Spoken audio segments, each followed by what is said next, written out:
जय हिंद दोस्तों, मैं एसपी सर आप सभी मित्रों का सदाशिव कोचिंग क्लासेस के यूट्यूब चैनल पर हार्दिक स्वागत करता हूं। दोस्तों, DElEd BTC second semester and fourth semester के जितने भी प्रशिक्षु मित्र हैं, मुझे उम्मीद है कि आप सभी मित्र अपनी तैयारी जोरदार तरीके से, शानदार तरीके से दोस्तों कर रहे होंगे। दोस्तों, इसी बीच में एक महत्वपूर्ण सूचना दोस्तों आप सभी मित्रों को देनी है कि आपकी जो परीक्षा के जो नियम है उसमें बहुत बड़ा बदलाव किया गया है। और दूसरा क्या कि आप सभी मित्र अपनी कॉपी किस तरीके से लिखें कि आपके जो नंबर हैं 90% से अधिक आए, इस पे भी चर्चा करेंगे। और इस अंतिम समय में दोस्तों आप अपनी तैयारी किस तरीके से करें। सबसे पहले दोस्तों हम बात करते हैं कि जो परीक्षा के नियमों में जो बदलाव किया गया वो क्या है। ठीक है, ध्यान सुनिएगा। आपके जो अनुक्रमांक हैं उनका रैंडमाइजेशन किया गया है। अब ये क्या होता है? रैंडम का मतलब होता है अचानक से। आपने जब प्रायिकता पढ़ी उसमें बताया यादृच्छिक चीजों को चुना जाता है। यादृच्छिक होता है अचानक से, यानी कि जो अनुक्रमांक आपके रोल नंबर हैं उनको एक क्रम में नहीं रखा जाएगा। अभी तक जब किसी भी कॉलेज का सेंटर जाता था तो सभी कॉलेज के जितने भी प्रशिक्षु थे, सभी प्रशिक्षुओं का सेंटर जिस भी कॉलेज में सभी का एक साथ जाता था, परंतु अब नहीं किया गया। अब क्या 2 कॉलेज 3 कॉलेज ऐसे कई सारे कॉलेजों का जो सेंटर है एक कॉलेज में जाएगा।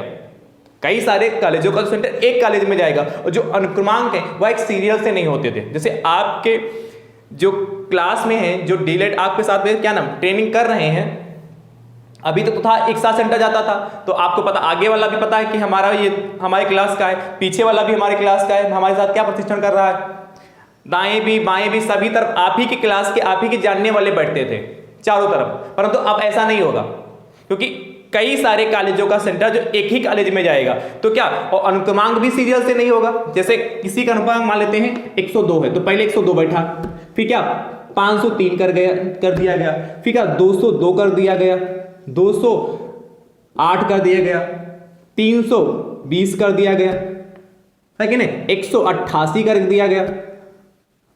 बात समझ पाए कि नहीं समझ पाए? ऐसे मतलब ये देखिए सारे अनुक्रमांक अलग अलग है। 102 फिर कहां 503 आ गया, कहां पर 202 आ गया, 208 आ गया, 320 आ गया, 188 आ गया। मतलब अनुक्रमांक अभी तक सीरियल से होता था।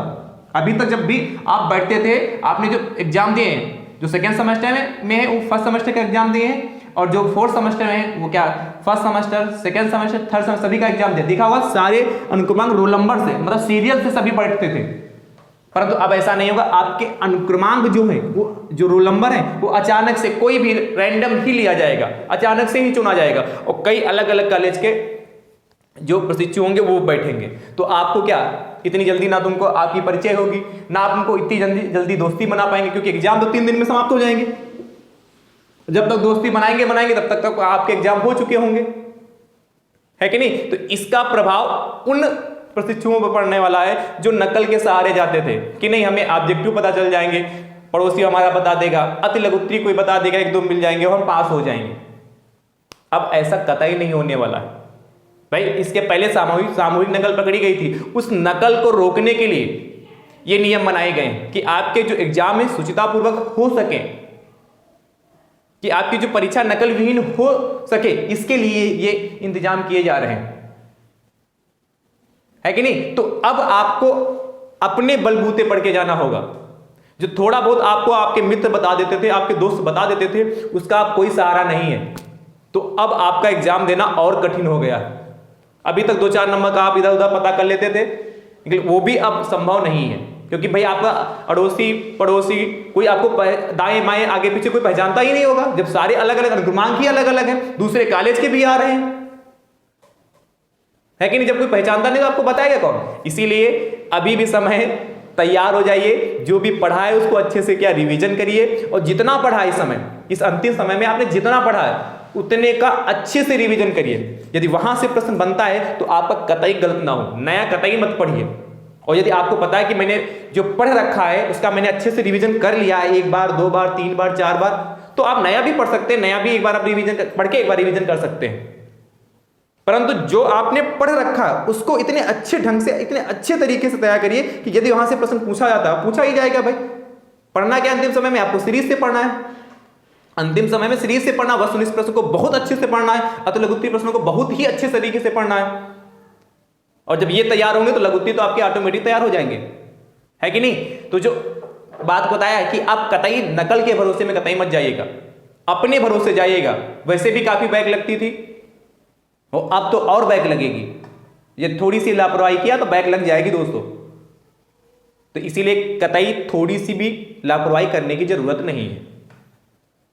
बात समझ में कि नहीं समझ। और इस अंतिम समय में आप सीरीज का सारा सबसे ज्यादा लीजिए, जो आपने नोट्स बनाए उस नोट्स का अच्छे से रिवीजन कर लीजिए, ठीक है, जिससे आपकी तैयारी शानदार तरीके से हो सके। बात समझ पाए कि नहीं समझ पाए। अच्छा, अब हम बात कर लेते हैं जो कॉपी कैसे लिखेंगे, बहुत ध्यान से देखिएगा। सबसे पहले आपको कॉपी मिलेगी, पहला पृष्ठ अच्छे से फिल करिएगा। जो पहला पृष्ठ आपको भरने के लिए जाएगा उसे बहुत अच्छे से फिल करिए, कोशिश करिए उसमें कहीं भी कोई भी कटिंग ना होने पाए। जितना अच्छा पहला पृष्ठ भरा होता है, फिल किया होता है, एग्जामिनर की जस्ट जैसे जाते हो समझ आता है हाँ अच्छा इसकी राइटिंग अच्छी है, इसने अच्छा लिखा होगा। और पहले ही पृष्ठ पे आपने क्या काफी खिचड़ी बना दी तो मामला गड़बड़ हो जाता है। अच्छा, पेन का कौन सा प्रयोग करना है, आपके पास काला पेन, नीला पेन और क्या काला स्केच, मतलब ब्लैक पेन, ब्लू पेन, आप चाहे डार्ट का हो चाहे जेल का हो, जिससे आपकी राइटिंग अच्छी बनती है, जिससे आप लिख सकते हैं, उस पेन का यूज करिए। डार्ट या जेल में से जो भी आपके पास है जिससे आप अच्छा लिख सकते हैं उसका यूज करिएगा। ब्लैक पेन होना चाहिए, ब्लू पेन होना चाहिए और ब्लैक स्केच या ब्लू स्केच, कोशिश करिए ब्लैक स्केच का प्रयोग करिए। इन तीन को साथ में ले जाना, पटरी ले जाना है आपको साथ में, ठीक है। और उसके बाद पहला पेज फिल करने के बाद अब अगला प्रश्न पलटेंगे तो अपनी स्केल जो बड़ी स्केल ले जाएंगे उससे इस तरीके से एक लाइन खींच लेंगे, इस तरीके से आप कर लेंगे, लाइन खींच लेंगे एक साइड में। कोशिश करिएगा सिर्फ एक लाइन, कोशिश नहीं खींचना ही एक साइड में। पता चला कुछ लोग क्या इधर भी लाइन खींच लेते हैं और कुछ लोग इस तरीके से इधर भी लाइन खींच लेते हैं। मान लेते हैं कॉपी का आपका एक पृष्ठ है, एक पेज है, अब इधर भी लाइन खींच लिया, इधर भी लाइन खींच लिया और इतने बीच में लिख रहे हैं। सोचा कि नहीं हम थोड़ा मैटर लिखेंगे और ज्यादा दिखाई देगा, तो एग्जामिनर भी तो जानता है क्या कर रहे हो आप।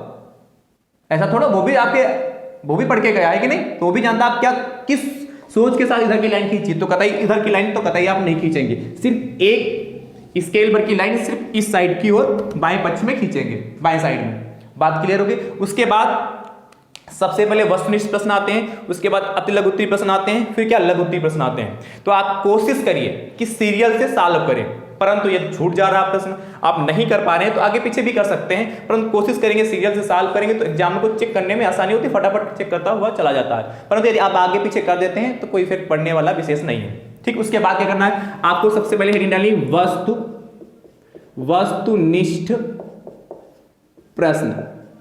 ये काय से हेडिंग पड़ेगी, ब्लैक स्केच या ब्लू स्केच से, वस्तुनिष्ठ प्रश्न, ये हेडिंग आपने डाल दी। उसके बाद उत्तर क्रमांक, क्या उत्तर क्रमांक एक, वस्तुनिष्ठ प्रश्न उत्तर क्रमांक 1 डाल दिया, ठीक है। अब देखिए 25 नंबर का पेपर होगा तो आपको 5 वस्तुनिष्ठ प्रश्न देखने को मिलेंगे, और जो 50 नंबर का पेपर होगा उसमें आपको क्या 15 वस्तुनिष्ठ प्रश्न देखने मिलेंगे, वस्तुनिष्ठ, है कि नहीं, ऑब्जेक्टिव टाइप। उसके बाद अब इसमें से कई सारे ऑप्शन सही हो सकते हैं, मतलब उत्तर क्रमांक का कोई एक ऑप्शन सही होगा कि नहीं होगा। मान लेते हैं कि दूसरा ऑप्शन सही है तो दूसरा आप यहां फिल कर सकते हैं, यहां लिख देंगे, और उसके बाद जो भी सही होगा उसको भी लिखना होगा, जो भी सही होगा उसको भी इसमें लिखना होगा। जैसे प्रश्न पूछ दिया निम्नलिखित में से सबसे छोटी समआभास संख्या है, सबसे छोटी समआभास संख्या है, तो आप उत्तर क्रमांक 1 लिखना। मान लो दूसरा ऑप्शन सही है, सबसे छोटी समआभास संख्या कितनी होती, 2 होती, तो आपको 2 यहां पर लिखना पड़ेगा। बात समझ पा रहे हैं, 2 यहां पर आपको लिखना पड़ेगा, मेंशन करना पड़ेगा। पहले उत्तर क्रमांक डालेंगे, उसका जो ऑप्शन सही होगा उसको यहां पर लिखेंगे, उसके बाद उसका उत्तर जो भी लिखा उसको लिखना पड़ेगा। इसी प्रकार से आप 15 वस्तुनिष्ठ प्रश्न 50 नंबर वाले में, 25 नंबर वाले 5 वस्तुनिष्ठ प्रश्न सॉल्व कर लेंगे। उसके बाद दोस्तों क्या करना होगा, उसके बाद अच्छा ये लाइनें इस तरीके से खींची होती हैं कॉपी में, तो आपको क्या करना है, जैसे पहली लाइन है दूसरी लाइन, तो यहां पर लिखना है, इसमें उत्तर लिखना है, फिर एक लाइन छोड़ देना, 1 से 2 लाइनें कम से कम छोड़नी है। उसके बाद अगला उत्तर क्रमांक डालना है, उत्तर क्रमांक, बात समझ पा रहे, अगला उत्तर क्रमांक उसके बाद डालना है, उत्तर क्रमांक 02, इससे 0 लगना चाहो लगा लो, ठीक है, ठीक है। इसमें उत्तर देना, एक लाइन 1 या 2 लाइन छोड़ के, उसके बाद अगला आपको डालना। इसी तरीके से सॉल्व कर लेंगे। उसके बाद हम सॉल्व करेंगे क्या, अगले पेज पे जाएंगे और सॉल्व क्या करेंगे, अति लघुत्तरीय प्रश्न। देखिए अति लघुत्तरीय प्रश्न को कैसे सॉल्व करेंगे, अति लघु उत्तरीय प्रश्न। अति लघु उत्तरीय प्रश्न को कैसे सॉल्व करेंगे? तो अति लघु उत्तरीय का देखिए, फिर क्या डालो, अति लघु उत्तरीय प्रश्न हेडिंग डालना, फिर लिखना उत्तर क्रमांक कितना, ये 25 नंबर होगा तो 6 से स्टार्टिंग होगी, और जो 50 नंबर का पेपर होगा तो 16 से स्टार्टिंग होगी। इस तरीके से डालिएगा। अच्छा, जो भी पूछा जाए, जो भी आपसे पूछा जाए उस हेडिंग यदि है तो यहां पर हेडिंग जरूर डालिएगा, हेडिंग जरूर डालिएगा। यदि कुछ प्रश्न पूछा गया हेडिंग है तो हेडिंग डालिएगा, और नहीं हेडिंग बन नहीं तो सीधे आप आंसर लिखिएगा। हेडिंग ब्लैक स्केच से पड़ेगी, उसके बाद उसके बारे में लिखिएगा इस तरीके से।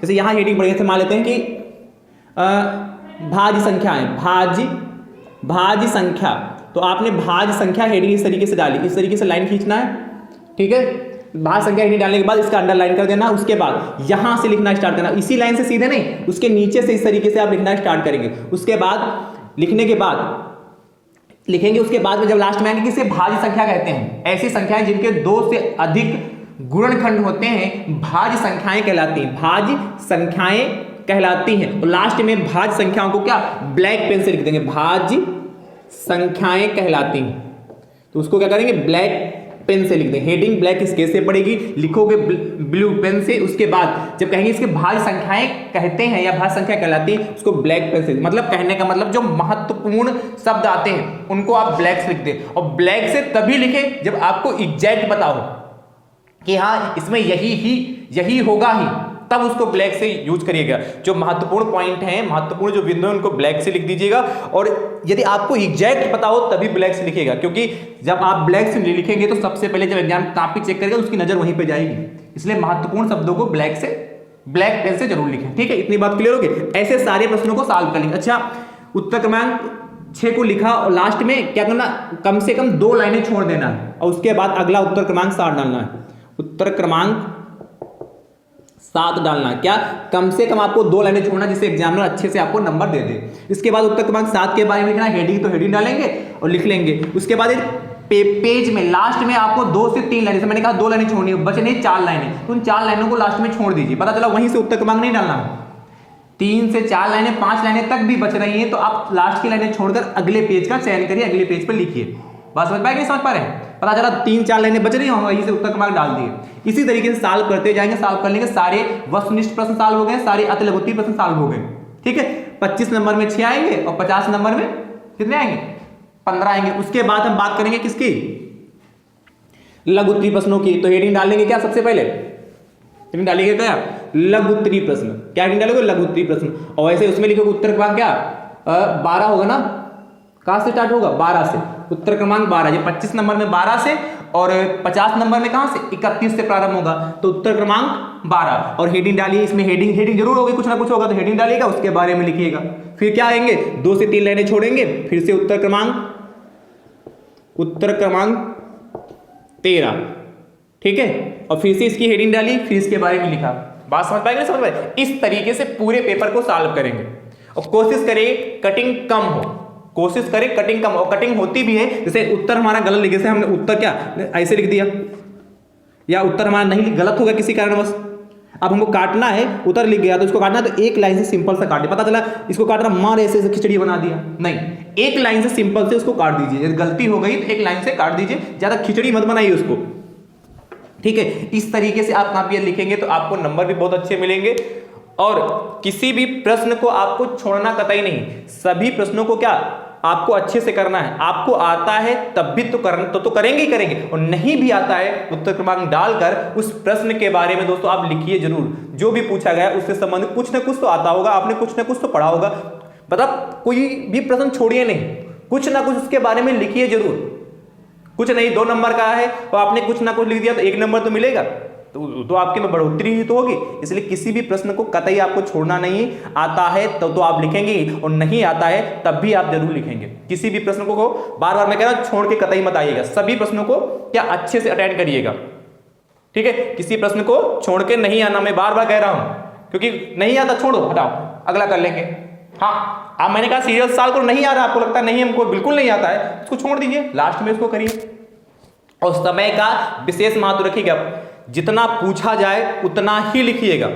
पता ना, एक नंबर का प्रश्न आया और उसमें आपको 2 से 3 लाइनें मैक्सिमम लिखनी, मान लेते हैं कि 2 से 3 लाइनें आपको लिखनी है, पता चला आपने पूरा पेज भर दिया, क्या मतलब उसका? जितना पूछा जाए उतना ही लिखिएगा, ज्यादा लिखने की जरूरत नहीं है। आपको ज्यादा नंबर नहीं मिले, एक नंबर में एक ही नंबर मिलेगा, है कि नहीं? तो जितना पूछा जाए वस्तुनिष्ठ में तो कोई दिक्कत ही नहीं, उसमें तो लिखोगी। अति लघु में जितना पूछा जाए उतना ही लिखिएगा, लघु उत्तरी में जितना पूछा जाए उतना ही लिखिएगा, क्योंकि टाइम क्या होता है, आपका टाइम सीमित होता है। सीमित उत्तर लिखने के लिए होता है, असीमित नहीं। पता चला एक नंबर में आपने क्या पूरा पेज भर दिया, जो 2 नंबर आए उसमें 4 ही लाइनें लिखी, तो क्या मतलब था उसका? तो जितना पूछा जाए उतना ही लिखिए, ज्यादा लिखने से आपको ज्यादा नंबर नहीं मिलेंगे। और क्या, राइटिंग अच्छी लिखिए, और जो भी पेन से आप लिख सके, चाहे ब्लैक हो, चाहे ब्लू हो, जेल हो, डार्ट हो, जिससे आप लिख सकते हैं उसका यूज जरूर करिए। ब्लैक या ब्लू स्केच पेन का जरूर यूज करिए, कोशिश करिए ब्लैक स्केच पेन का यूज करिएगा, ठीक है? तो मुझे उम्मीद है आप अच्छे समझ पाए होंगे। अब आपको इस समय इस तरीके से पढ़ना है कि हमें क्या एग्जाम देना है, एग्जाम की दृष्टि से पढ़ना है। ये नहीं कि अब हम ये भी पढ़ ले, ये भी पढ़ ले, ये भी। आपको ऐसा पढ़ना है कि हमें एग्जाम देने जाना, जो आपको महत्वपूर्ण लग रहा है, जो आपको सिखाया गया है उसको अच्छे से पढ़ के जाना है और अच्छे से करके जाना है। मैंने DElEd second semester and 4th semester की दोस्तों पूरी कंप्लीट क्लास है, प्रैक्टिस सेट, पवन सीरीज के वस्तुनिष्ठ प्रश्न, मॉडल पेपर, पीबी के क्वेश्चन पेपर और मैराथन क्लास, वो भी चैप्टर वाइज मैंने प्रोवाइड कराई। 4th सेमेस्टर की सिर्फ एक मैराथन क्लास रह गई, उसको मैं जल्दी से करा दूंगा। बाकी सेकंड सेमेस्टर की सारी मैराथन क्लास चैप्टर वाइज, मात्र 8 मैराथन क्लास में दोस्तों मैंने पूरा सिलेबस कंप्लीट कर दिया है। 8 मैराथन क्लास में लगभग, यानी कि 8 घंटे में आप पूरा सिलेबस देख सकते हैं। और अभी एक क्लास दोस्तों मैं आपको और प्रोवाइड कराऊंगा आपके एग्जाम से एक दिन पहले, वो आपके लिए बहुत ही महत्वपूर्ण होगी, सेकंड सेमेस्टर वालों, 4th सेमेस्टर सबके लिए। आपने देखा भी जो मैंने अंतिम क्लास प्रोवाइड कराई, जब भी प्रोवाइड कराई तो उसमें से क्या 1-2 प्रश्न आपको देखने को मिले हैं, कुछ ना कुछ प्रश्न देखने को आपको जरूर मिलते हैं, और सेम टू सेम भी छप सकते हैं। ऐसा मैं नहीं कह रहा हूं कि मैं कराऊंगा तो 100% छप ही जाएगा, लेकिन मैं कोशिश करता हूं कि ऐसे प्रश्न लेके आऊं जो आपके एग्जाम में आ सके, है कि नहीं? तो अंतिम क्लास दोस्तों जो रहने वाली है वो आप सभी में तो जरूर देखिएगा, सेकंड सेमेस्टर वाले, 4th सेमेस्टर वाले, ठीक है? क्योंकि वह आपके लिए बहुत ही महत्वपूर्ण है। अच्छा, अभी भी किसी भी चैप्टर, किसी भी टॉपिक में आपको डाउट है तो आप देखिएगा, मैंने सेकंड सेमेस्टर के लिए भी प्लेलिस्ट बनाई जिसका नाम है डीएलएड सेकंड सेमेस्टर मैथ्स 2024, और 4th सेमेस्टर वालों के लिए भी प्लेलिस्ट बना रखी जिसका नाम है डीएलएड 4th सेमेस्टर मैथ्स 2024, ठीक है? इस पे क्लिक करिए। और जो मॉडल पेपर, प्रैक्टिस सेट, पवन सीरीज के वस्तुनिष्ठ प्रश्न और प्रीवियस ईयर के क्वेश्चन पेपर, ये सबको देखने के लिए भी प्लेलिस्ट बनी जिसका नाम है DElEd second semester maths PS PYQ and MP 2024। और जो 4th सेमेस्टर वाले हैं उनके लिए क्या नाम है, DElEd 4th semester maths PS PYQ and MP 2024। जैसे आप इस पे क्लिक करेंगे फटाक से आप देख पाएंगे, ठीक है? चलिए, इस वीडियो को आप सभी में अपने अपने स्तर से जरूर शेयर कर दीजिए, जिससे यह वीडियो सभी के पास पहुंच सके और वो सतर्क हो जाए कि हमें खुद अपना पढ़ के जाना है, दूसरे के भरोसे कतई नहीं जाना है, ठीक है? और यही अच्छी बात है कि आप स्वयं पढ़ें, जितना आपको आता उतना लिखें, ठीक है? जितना आ रहा आपको उतना लिखें। और ये तो आपके लिए रास्ता और कठिन हो गया है कि नहीं कठिन हो गया? नकल करने को कतई नहीं मिलने वाली है, और जो सामूहिक नकल कराते थे वो तो आप भूल जाएं, है कि नहीं? इसलिए नकल से बचने के लिए सारे नियम बनाए गए हैं, और मुझे विश्वास है कि आप सभी में अच्छे से अपनी तैयारी कर रहे होंगे, अच्छे से आप अपना पढ़ रहे होंगे, और सभी का दोस्तों जो एग्जाम है बहुत ही अच्छा होगा।